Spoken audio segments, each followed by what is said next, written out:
નમસ્કાર દર્શક મિત્રો, હું છું રૂપલ લોણીજીયા. સંપૂર્ણ ન્યૂઝમાં આપનું સ્વાગત છે. અખિલ ભારતીય સાહિત્ય પરિષદ બનાસકાંઠાની બેઠક શ્રી આદર્શ વિદ્યાસંકુલ ડીસામાં રવિવારના રોજ યોજાઈ હતી. કાર્યક્રમની શરૂઆત દીપ પ્રાગટ્યથી થઈ. પધાર હોદ્દેદારો અને સદસ્યોનું ગુલાબનું ફૂલ અને અક્ષત તિલકથી સ્વાગત કરવામાં આવ્યું.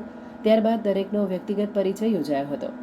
અખિલ ભારતીય સાહિત્ય પરિષદના સંગઠનનો પરિચય મહામંત્રી પ્રવીણભાઈ દ્વારા આપવામાં આવ્યો.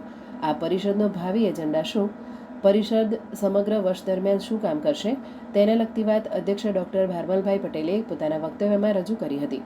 ભારમલભાઈએ પોતાના વક્તવ્યમાં અનિવાર્ય 3 કાર્યક્રમ, વર્ષ પ્રતિપદા, વ્યાસ પૂર્ણિમા અને વાલ્મીકી જયંતિ કાર્યક્રમ ક્યાં અને કેવી રીતે કરવા તે નક્કી કર્યા બાદ પરિષદ દ્વારા ભવ્ય સાહિત્યકાર સંમેલન યોજવાનું આયોજન ઉપરાંત આગામી સમયમાં પરિષદના સર્વ હોદ્દેદારો, કાર્યકારિણી તથા તાલુકાની કાર્યકારિણી દ્વારા વિવિધ કાર્યક્રમો સાથે બાળ સાહિત્ય સંવર્ધક કાર્યક્રમ, જિલ્લામાં કવિ સંમેલન, મહિલા સાહિત્યકાર પ્રશિક્ષણ, યુવા સાહિત્યકાર સન્માન, ઓપન હરીફાઈ, લઘુકથા, લેખ, કવિતા, વાર્તા, સાહિત્ય યાત્રા, સંશોધનાત્મક કાર્ય અને પ્રોત્સાહન કાર્યક્રમ, લોક સાહિત્યના લગતો એક કાર્યક્રમ, ડાયરો, સંતાણી ભજન તથા વર્ષ દરમિયાન એક કાર્યશાળા યોજવી વગેરે વિવિધ મુદ્દા આધારિત ગહન ચર્ચા કરવામાં આવી હતી અને જવાબદારી પણ આપવામાં આવી હતી.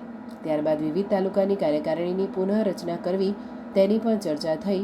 એ માટેની જવાબદારી પણ આપવામાં આવી હતી.